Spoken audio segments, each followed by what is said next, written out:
20/2/25 പ്രഭാതമുരളി BapDada Madhuban.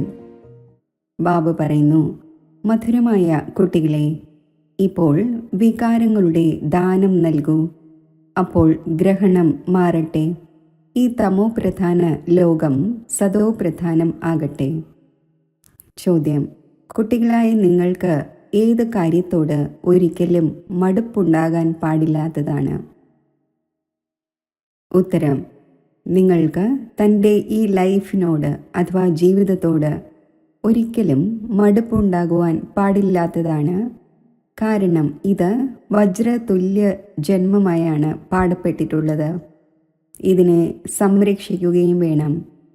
ആരോഗ്യകരമായി ഇരിക്കുമെങ്കിൽ knowledge കേട്ടുകൊണ്ടിരിക്കും. ഇവിടെ എത്ര നാൾ ജീവിക്കുമോ സമ്പാദ്യം ഉണ്ടായിക്കൊണ്ടിരിക്കും.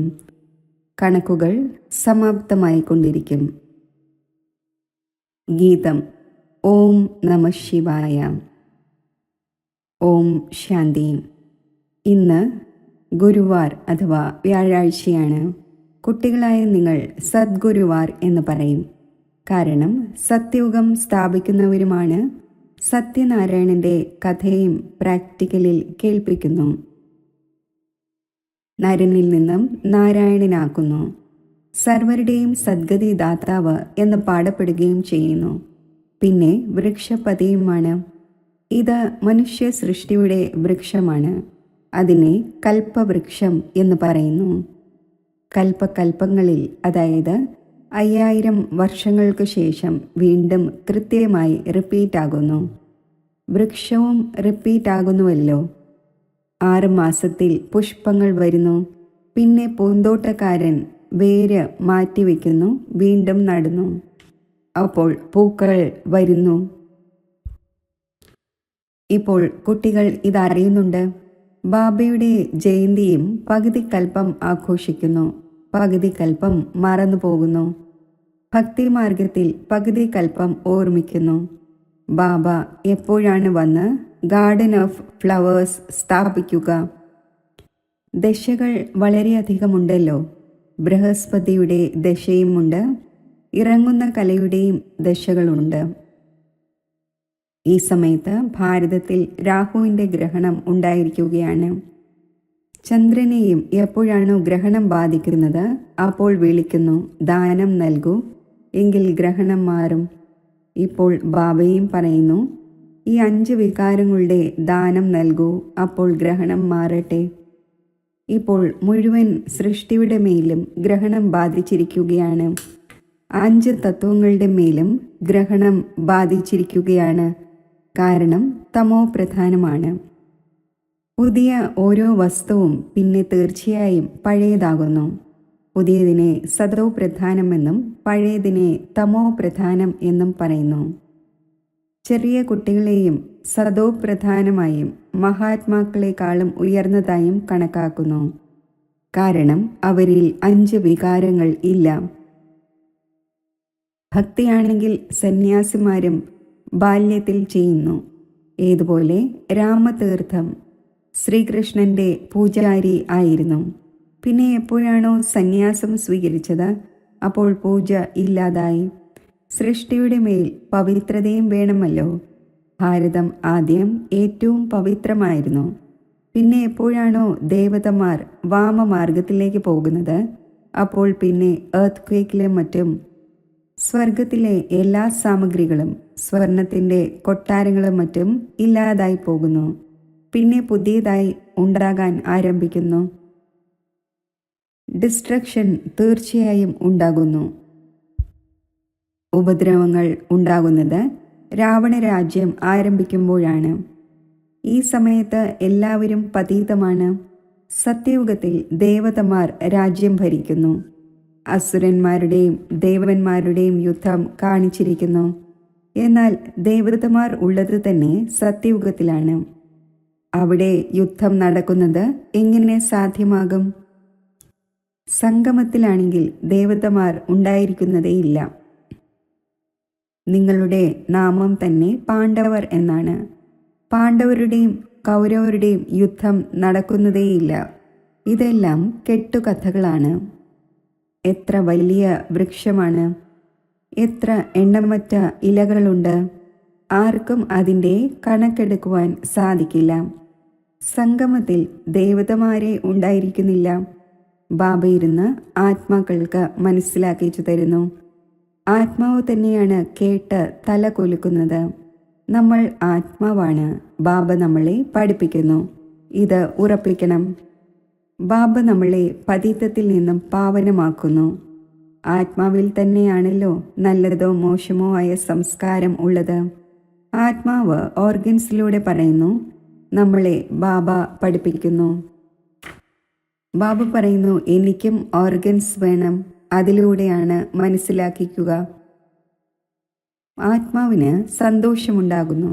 ബാബ ഓരോ 5000 വർഷത്തിനു ശേഷം നമ്മളെ കേൾപ്പിക്കുവാൻ വരുന്നു. നിങ്ങളാണെങ്കിൽ മുന്നിലിരിക്കുകയാണല്ലോ. മധുബൻ്റെയാണ് മഹിമയുള്ളത്. ആത്മാക്കളുടെ പിതാവ് ആ ഒന്നാണല്ലോ. എല്ലാവരും ആ ഒന്നിനെ വിളിക്കുന്നു. നിങ്ങൾക്ക് ഇവിടെ മുന്നിൽ ഇരിക്കുന്നതിൽ രസം തോന്നുന്നു. എന്നാൽ ഇവിടെ എല്ലാവർക്കും ഇരിക്കാൻ സാധിക്കുന്നില്ല. തൻ്റെ കാര്യവ്യവഹാരങ്ങളും സർവീസും മറ്റും നോക്കേണ്ടതുണ്ട്. ആത്മാക്കൾ സാഗരത്തിൻ്റെ അടുക്കൽ വരുന്നു. ധാരണ ചെയ്ത് പിന്നെ പോയി മറ്റുള്ളവരെ കേൾപ്പിക്കണം. ഇല്ലെങ്കിൽ പിന്നെ മറ്റുള്ളവരുടെ മംഗളം എങ്ങനെ ചെയ്യും? യോഗിയും ജ്ഞാനിയുമായ ആത്മാവിന് താല്പര്യമുണ്ടായിരിക്കും നമ്മൾ പോയി മറ്റുള്ളവരെയും മനസ്സിലാക്കിക്കട്ടെ. ഇപ്പോൾ ശിവജയന്തി ആഘോഷിക്കപ്പെടുകയാണല്ലോ. ഭഗവാൻ വാച എന്നുണ്ട്. ഭഗവാൻ വാച ശ്രീകൃഷ്ണനെ കുറിച്ച് പറയുക സാധ്യമല്ല. അത് ദൈവിക ഗുണങ്ങളുള്ള മനുഷ്യനാണ്. ഡീറ്റീസം എന്ന് പറയുന്നു. ഇപ്പോൾ കുട്ടികൾ ഇത് മനസ്സിലാക്കി കഴിഞ്ഞു. ഇപ്പോൾ ദേവീ ദേവതാ ധർമ്മം ഇല്ല. സ്ഥാപന നടന്നുകൊണ്ടിരിക്കുന്നു. നമ്മൾ ഇപ്പോൾ ദേവീ ദേവതാ ധർമ്മത്തിലേതാണ് എന്ന് നിങ്ങൾ പറയുകയില്ല. ഇല്ല, ഇപ്പോൾ നിങ്ങൾ ബ്രാഹ്മണ ധർമ്മത്തിലേതാണ്. ദേവീ ദേവതാ ധർമ്മത്തിലേത് ആയിക്കൊണ്ടിരിക്കുകയാണ്. ദേവതമാരുടെ നിഴൽ ഈ പതീത സൃഷ്ടിയിൽ പതിയുക സാധ്യമല്ല. ഇതിൽ ദേവതമാർ വരിക സാധ്യമല്ല. നിങ്ങൾക്ക് വേണ്ടി പുതിയ ലോകം വേണം. ലക്ഷ്മിയുടെയും പൂജ ചെയ്യുമ്പോൾ വീട് എത്ര ശുചിയാക്കുന്നു. ഇപ്പോൾ ഈ സൃഷ്ടിയുടെയും എത്ര ശുചിയാക്കൽ നടക്കേണ്ടതുണ്ട്. മുഴുവൻ പഴയ ലോകം തന്നെ ഇല്ലാതാകേണ്ടതുണ്ട്. ലക്ഷ്മിയിൽ നിന്നും മനുഷ്യൻ ധനം തന്നെയാണ് യാചിക്കുന്നത്. ലക്ഷ്മിയാണോ വലുത് അതോ ജഗദംബയാണോ വലുത്? മുന്നിലുള്ളവർ പറഞ്ഞു, അംബ. അംബയുടെയും ധാരാളം ക്ഷേത്രങ്ങളുമുണ്ട്. മനുഷ്യർക്ക് ഒന്നും അറിയില്ല. നിങ്ങൾ മനസ്സിലാക്കുന്നുണ്ട്, ലക്ഷ്മി സ്വർഗത്തിൻ്റെ അധികാരിയാണ്. ജഗദംബയെ സരസ്വതി എന്നും പറയുന്നു. അതേ ജഗദംബ പിന്നെ ഈ ലക്ഷ്മിയാകുന്നു. നിങ്ങളുടെ പദവി ഉയർന്നതാണ്. ദേവതമാരുടെ പദവി കുറഞ്ഞതാണ്. ഉയർന്നതിലും ഉയർന്ന ബ്രാഹ്മണൻ കൊടുമയാണല്ലോ. നിങ്ങൾ ഏറ്റവും ഉയർന്നതാണ്. നിങ്ങൾക്കാണ് മഹിമയുള്ളത്. സരസ്വതി, ജഗദംബ, അവരിൽ നിന്നും എന്താണ് ലഭിക്കുന്നത്? സൃഷ്ടിയുടെ ചക്രവർത്തി പദം. അവിടെ നിങ്ങൾ ധനികരാകുന്നു. വിശ്വത്തിൻ്റെ രാജ്യം ലഭിക്കുന്നു. പിന്നെ ദരിദ്രമാകുന്നു. ഭക്തിമാർഗം ആരംഭിക്കുന്നു. വീണ്ടും ലക്ഷ്മിയെ ഓർമ്മിക്കുന്നു. ഓരോ വർഷവും ലക്ഷ്മിയുടെ പൂജയും നടക്കുന്നു. ലക്ഷ്മിയെ ഓരോ വർഷവും വിളിക്കുന്നു. ജഗദംബയെ ഓരോ വർഷവും വിളിക്കുന്നില്ല. ജഗദംബയുടെ പൂജ സദാ നടക്കുക തന്നെ ചെയ്യുന്നു. എപ്പോൾ ആഗ്രഹിക്കുന്നു അപ്പോൾ അംബയുടെ ക്ഷേത്രത്തിൽ പോകാം. ഇവിടെയും എപ്പോൾ ആഗ്രഹിക്കുന്നുവോ ജഗദംബയിൽ നിന്നും ലഭിക്കുക സാധ്യമാണ്. നിങ്ങളും ജഗദംബയാണല്ലോ. എല്ലാവർക്കും വിശ്വത്തിൻ്റെ അധികാരിയാകുന്നതിനുള്ള വഴി പറഞ്ഞു കൊടുക്കുന്നവരാണ്. ജഗദംബയുടെ അടുക്കൽ സർവ്വതും പോയി യാചിക്കുന്നു. ലക്ഷ്മിയിൽ നിന്നും കേവലം ധനം യാചിക്കുന്നു. ആ ഒന്നിൻ്റെ, അതായത് അംബയുടെ മുന്നിലാണെങ്കിൽ എല്ലാ കാമനകളും വയ്ക്കും. അപ്പോൾ നിങ്ങളുടെ ഏറ്റവും ഉയർന്ന പദവി വന്ന് ബാബയുടെ കുട്ടികളായി മാറുന്ന ഇപ്പോഴാണ്. ബാബ സമ്പത്ത് നൽകുന്നു. ഇപ്പോൾ നിങ്ങൾ ഈശ്വരീയ സമ്പ്രദായമാണ്, പിന്നീട് ദൈവിക സമ്പ്രദായം ആകും. ഈ സമയത്ത് ഭാവിയിലേക്കുള്ള എല്ലാ മനോകാമനകളും പൂർത്തിയാകുന്നു. കാമനകൾ മനുഷ്യർക്ക് ഉണ്ടായിരിക്കുമല്ലോ. നിങ്ങളുടെ എല്ലാ കാമനകളും പൂർത്തിയാകുന്നു. ഇത് ആസുരീയ ലോകമാണ്. നോക്കൂ, എത്ര കുട്ടികളെ ജനിപ്പിക്കുന്നു. കുട്ടികളായി നിങ്ങൾക്ക് സാക്ഷാത്കാരം നൽകുന്നു. സത്യയുഗത്തിൽ എങ്ങനെയാണ് ശ്രീകൃഷ്ണന്റെ ജന്മം ഉണ്ടാകുന്നത്? അവിടെയാണെങ്കിൽ എല്ലാം നിയമമനുസരിച്ച് നടക്കുന്നു. ദുഃഖത്തിൻ്റെ പേരേ ഉണ്ടായിരിക്കുന്നില്ല. അതിനെ പറയുന്നത് തന്നെ സുഖധാമം എന്നാണ്. നിങ്ങൾ അനേകം തവണ സുഖത്തിൽ കടന്നുപോയിട്ടുണ്ട്, അനേകം തവണ തോറ്റു, ജയവും നേടി. ഇപ്പോൾ സ്മൃതി വന്നു. നമ്മളെ ബാബ പഠിപ്പിക്കുകയാണ്. സ്കൂളിൽ നോളജ് പഠിക്കുന്നു, ഒപ്പം മാനേഴ്സും പഠിക്കുന്നുവല്ലോ. അവിടെ ഈ ലക്ഷ്മി നാരായണൻ്റേത് പോലെയുള്ള മാനേഴ്സ് പഠിക്കുന്നില്ല. ഇപ്പോൾ നിങ്ങൾ ദൈവിക ഗുണങ്ങൾ ധാരണ ചെയ്യുന്നു.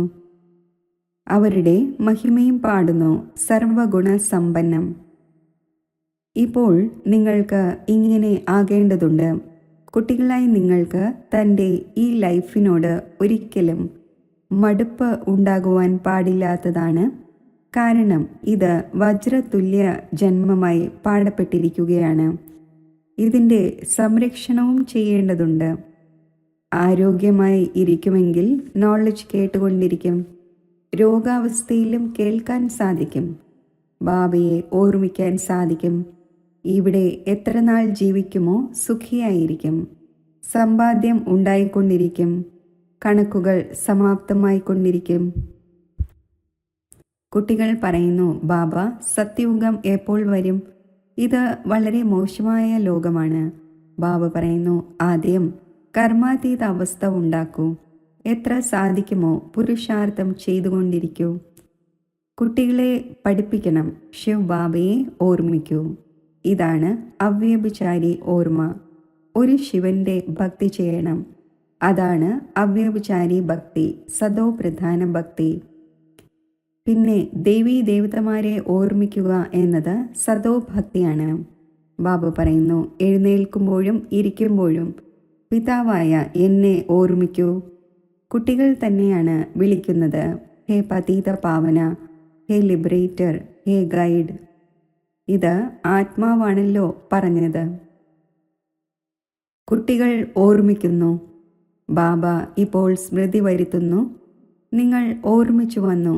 ഹേ ദുഃഖം ഹരിച്ച് സുഖം തരുന്നവനെ, വരൂ, വന്ന് ദുഃഖത്തിൽ നിന്നും മോചിപ്പിക്കൂ, ലിബറേറ്റ് ചെയ്യൂ, ശാന്തിധാമത്തിലേക്ക് കൊണ്ടുപോകൂ. ബാബ പറയുന്നു, നിങ്ങളെ ശാന്തിധാമത്തിലേക്ക് കൊണ്ടുപോകും. പിന്നെ സുഖധാമത്തിൽ നിങ്ങൾക്ക് കൂട്ടുതരുന്നില്ല. കൂട്ടുതരുന്നത് ഇപ്പോൾ തന്നെയാണ്. എല്ലാ ആത്മാക്കളെയും വീട്ടിലേക്ക് കൊണ്ടുപോകുന്നു. ഇപ്പോൾ എൻ്റെ പഠിപ്പിക്കുന്നതിൻ്റെ കൂട്ടുണ്ട്. പിന്നെ തിരികെ വീട്ടിലേക്ക് കൊണ്ടുപോകുന്നതിൻ്റെ കൂട്ടുണ്ട്. ഇത്രമാത്രം. ഞാൻ സ്വന്തം പരിചയം കുട്ടികളായ നിങ്ങളെ നല്ല രീതിയിലിരുന്ന് കേൾപ്പിക്കുന്നു. ആര് എങ്ങനെയുള്ള പുരുഷാർത്ഥം ചെയ്യുമോ അതനുസരിച്ച് പിന്നെ അവിടെ പ്രാപ്തി നേടും. അറിവ് ബാബ വളരെയധികം നൽകുന്നു. എത്ര സാധിക്കുമോ എന്നെ ഓർമ്മിക്കൂ. അപ്പോൾ വികർമ്മം വിനാശമാകും. പറക്കുന്നതിനുള്ള ചിറക് ലഭിക്കും. ആത്മാവിന് ഇങ്ങനെ ചിറകൊന്നുമില്ല. ആത്മാവ് ഒരു ചെറിയ ബിന്ദുവാണ്. ആത്മാവിൽ എങ്ങനെയാണ് 84 ജന്മങ്ങളുടെ പാർട്ട് അടങ്ങിയിട്ടുള്ളത് എന്നത് ആർക്കും അറിയില്ല. ആത്മാവിൻ്റെ പരിചയവും ആർക്കുമില്ല, പരമാത്മാവിൻ്റെ പരിചയവുമില്ല. അതിനാൽ ബാബ പറയുന്നു, ഞാൻ ആരാണോ എങ്ങനെയാണോ എന്നെ ആർക്കും അറിയുവാൻ സാധിക്കുന്നില്ല. എന്നിലൂടെ മാത്രമേ എന്നെയും എൻ്റെ രചനയെയും അറിയാൻ സാധിക്കുകയുള്ളൂ. ഞാൻ തന്നെ വന്ന് കുട്ടികളായി നിങ്ങൾക്ക് തൻ്റെ പരിചയം നൽകുന്നു. ആത്മാവ് എന്താണ്? അതും മനസ്സിലാക്കിച്ചു തരുന്നു. ഇതിനെ സോൾ റിയലൈസേഷൻ എന്ന് പറയുന്നു. ആത്മാവ് ഭൃഗുടിയുടെ മധ്യത്തിൽ വസിക്കുന്നു. ഭൃഗുടിയുടെ മധ്യത്തിൽ അത്ഭുത നക്ഷത്രം തിളങ്ങുന്നു എന്ന് പറയുകയും ചെയ്യുന്നു. എന്നാൽ ആത്മാവ് എന്ത് വസ്തുവാണ്? ഇത് തീർത്തും ആരും അറിയുന്നില്ല. ആത്മാവിൻ്റെ സാക്ഷാത്കാരം ഉണ്ടാകണം എന്നാരെങ്കിലും പറയുമ്പോൾ അവർക്ക് മനസ്സിലാക്കിച്ചു കൊടുക്കൂ. ഭൃഗുടിയുടെ മധ്യത്തിൽ സ്റ്റാർ ഉണ്ട് എന്ന് നിങ്ങൾ പറയുന്നുണ്ട്. സ്റ്റാറിനെ എന്ത് കാണുവാനാണ്? തിലകവും സ്റ്റാറിൻ്റേത് തന്നെയാണ് അണിയുന്നത്. ചന്ദ്രനിലും സ്റ്റാർ കാണിക്കുന്നു. വാസ്തവത്തിൽ ആത്മാവ് സ്റ്റാറാണ്. ഇപ്പോൾ ബാബ മനസ്സിലാക്കിച്ചു തരുന്നു, നിങ്ങൾ ജ്ഞാന നക്ഷത്രങ്ങളാണ്. ബാക്കി ഈ സൂര്യനും ചന്ദ്രനും നക്ഷത്രങ്ങളും അരങ്ങിനെ പ്രകാശിപ്പിക്കുന്നവയാണ്. അത് ദേവതയൊന്നുമല്ല. ഭക്തിമാർഗത്തിൽ സൂര്യനും ജലം നൽകുന്നു. ഭക്തിമാർഗത്തിൽ ഈ ബാബയും എല്ലാം ചെയ്തിരുന്നു. സൂര്യ ദേവതായ നമ, ചന്ദ്ര ദേവതായ നമ എന്ന് പറഞ്ഞ് ജലം നൽകുമായിരുന്നു. ഇതെല്ലാം ഭക്തിമാർഗമാണ്. ഇദ്ദേഹം വളരെയധികം ഭക്തി ചെയ്തിട്ടുണ്ട്. നമ്പർ 1 പൂജ്യൻ, പിന്നെ നമ്പർ 1 പൂജാരിയായി. നമ്പർ കണക്കാക്കുമല്ലോ. രുദ്രമാലയുടെയും നമ്പർ ഉണ്ടല്ലോ. ഭക്തിയും ഏറ്റവും കൂടുതൽ ഇദ്ദേഹമാണ് ചെയ്തത്. ഇപ്പോൾ ബാബ പറയുന്നു, ചെറിയവരും വലിയവരും എല്ലാവരുടെയും വാനപ്രസ്ഥ അവസ്ഥയാണ്. ഇപ്പോൾ ഞാൻ എല്ലാവരെയും കൊണ്ടുപോകും. പിന്നെ ഇവിടെ വരികയില്ല. ബാക്കി ശാസ്ത്രങ്ങളിൽ ഇങ്ങനെ കാണിക്കുന്നു, പ്രളയം ഉണ്ടായി, ജലമയമുണ്ടായി, പിന്നെ ആ ലീലയിൽ ശ്രീകൃഷ്ണൻ വന്നു. ബാബ മനസ്സിലാക്കിച്ചു തരുന്നു, സാഗരത്തിൻ്റെ കാര്യമേ ഇല്ല. അവിടെയാണെങ്കിൽ ഗർഭ കൊട്ടാരമാണ്. അവിടെ കുട്ടികൾ വളരെയധികം സുഖത്തിൽ കഴിയുന്നു. ഇവിടെ ഗർഭ ജയിൽ എന്ന് പറയുന്നു. പാപങ്ങളുടെ ഫലാനുഭവം ഗർഭത്തിൽ ലഭിക്കുന്നു. എന്നിരുന്നാലും ബാബ പറയുന്നു, മന്മനാഭവ, എന്നെ ഓർമ്മിക്കൂ. എക്സിബിഷനിൽ ചിലർ ചോദിക്കുന്നു, ഏണിപ്പടിയിൽ മറ്റു ധർമ്മങ്ങളെ എന്തുകൊണ്ട് കാണിച്ചിട്ടില്ല? പറയൂ, മറ്റുള്ളവർക്ക് 84 ജന്മങ്ങൾ ഇല്ല. എല്ലാ ധർമ്മങ്ങളും വൃക്ഷത്തിൽ കാണിച്ചിട്ടുണ്ട്. അതിലൂടെ നിങ്ങൾ സ്വന്തം കണക്കെടുക്കൂ, എത്ര ജന്മങ്ങൾ എടുത്തിട്ടുണ്ടാകും എന്ന്. നമുക്ക് 84 ജന്മങ്ങളുടെ ഏണിപ്പടി കാണിക്കേണ്ടതുണ്ട്. ബാക്കി എല്ലാവരെയും ചക്രത്തിലും വൃക്ഷത്തിലും കാണിച്ചിട്ടുണ്ട്. ഇതിൽ എല്ലാ കാര്യങ്ങളും അടങ്ങിയിട്ടുണ്ട്. മാപ്പ് നോക്കുമ്പോൾ ബുദ്ധിയിൽ വരുന്നുവല്ലോ, ലണ്ടൻ എവിടെയാണ്, ഇന്ന പട്ടണം എവിടെയാണ് എന്നെല്ലാം. ബാബ എത്ര സഹജമായി മനസ്സിലാക്കിച്ചു തരുന്നു. എല്ലാവർക്കും ഇത് പറഞ്ഞു കൊടുക്കൂ. 84ന്റെ ചക്രം ഇങ്ങനെ തിരിയുന്നു. ഇപ്പോൾ തമോ പ്രധാനത്തിൽ നിന്നും സദോ പ്രധാനം ആകേണ്ടതുണ്ട്. അപ്പോൾ പരിധിയില്ലാത്ത ബാബയെ ഓർമ്മിക്കൂ. എങ്കിൽ നിങ്ങൾ പാവനമായി മാറും. പിന്നെ പാവനമായി പാവന ലോകത്തിലേക്ക് പോകും. ഒരു പ്രയാസത്തിൻ്റെ കാര്യവുമില്ല. എത്ര സമയം ലഭിക്കുമോ ബാബയെ ഓർമ്മിക്കൂ. അപ്പോൾ ഉറച്ച ശീലമുണ്ടാകും. ബാബയുടെ ഓർമ്മയിൽ നിങ്ങൾ ഡൽഹി വരെ നടന്നു പോയാലും ക്ഷീണമുണ്ടാകില്ല. സത്യമായ ഓർമ്മ ഉണ്ടായിരിക്കുമെങ്കിൽ ദേഹത്തിൻ്റെ ബോധം ഇല്ലാതാകും. പിന്നെ ക്ഷീണം ഉണ്ടാവുക സാധ്യമല്ല. അവസാനം വരുന്നവർ കൂടുതൽ ഓർമ്മയിൽ തീവ്രമായി പോകും. ശരി, മധുരമധുരമായ സിഖിലത കുട്ടികൾക്ക് മാതാവും പിതാവുമായ ബാബ് ദാദയുടെ സ്നേഹസ്മരണകൾ. Good morning. ആത്മീയ പിതാവിൻ്റെ ആത്മീയ കുട്ടികൾക്ക് നമസ്തേ.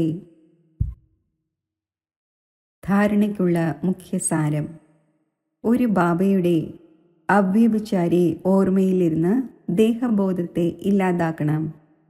തൻ്റെ കർമാതീത അവസ്ഥ ഉണ്ടാക്കുന്നതിൻ്റെ പുരുഷാർത്ഥം ചെയ്യണം.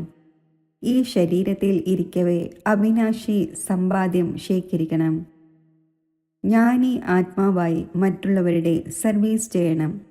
ബാബയിൽ നിന്നും എന്ത് കേട്ടുവോ അത് ധാരണ ചെയ്ത് മറ്റുള്ളവരെ കേൾപ്പിക്കണം. 5 വികാരങ്ങളുടെ ദാനം നൽകി രാഹുവിൻ്റെ ഗ്രഹണത്തിൽ നിന്നും മുക്തമാകണം. വരദാനം: ഏകമതത്തിലൂടെയും ഏകരസ അവസ്ഥയിലൂടെയും ഭൂമിയെ ഫലദായകം ആക്കുന്ന ധൈര്യശാലിയായി ഭവിക്കട്ടെ.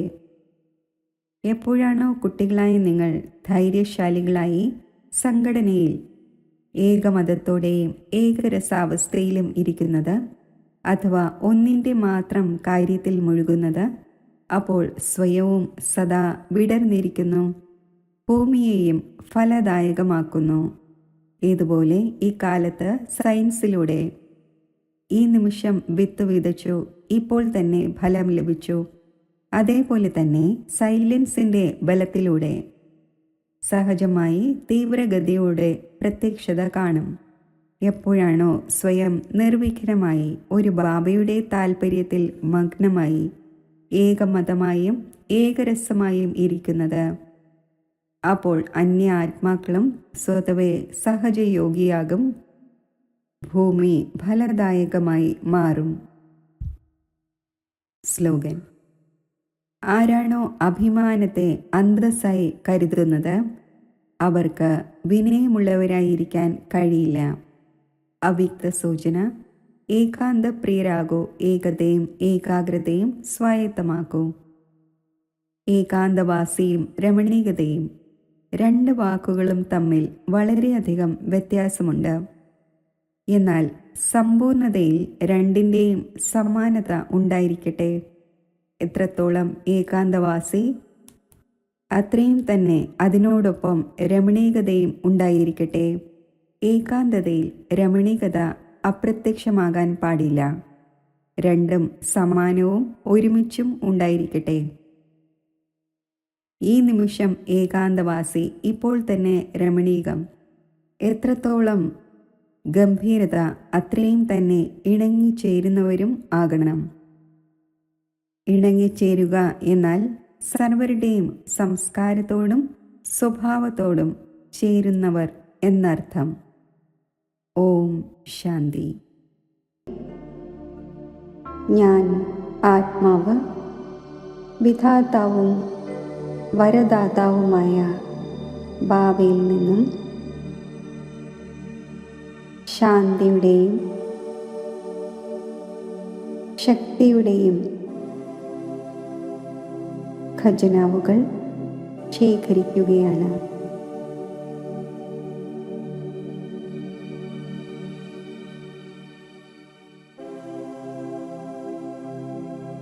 സമ്പന്നമായ സ്ഥിതി കൈവരിക്കുകയാണ്.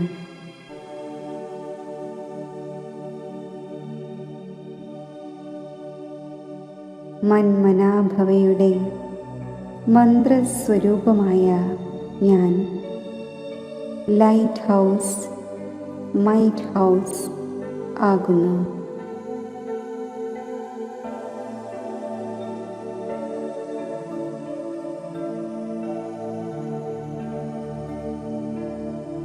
വിശ്വത്തിൽ വിദൂര സ്ഥാനങ്ങളിലായി അശാന്തരും ബലഹീനരുമായ എത്ര ആത്മാക്കളാണ്.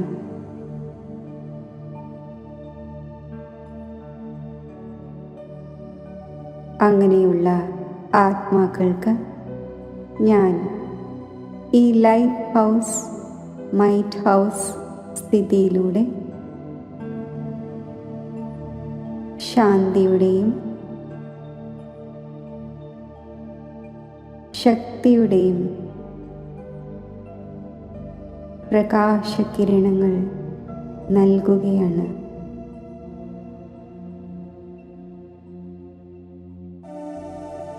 ഈ ശ്രേഷ്ഠ വൈബ്രേഷൻ വിശ്വമാകെ വ്യാപിക്കുകയാണ്.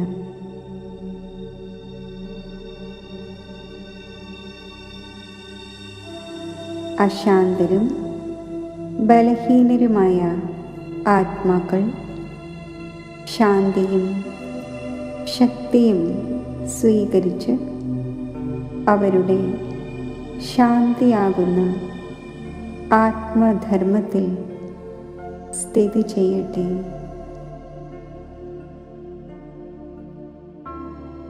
ശക്തി സമ്പന്നമായി മാറട്ടെ.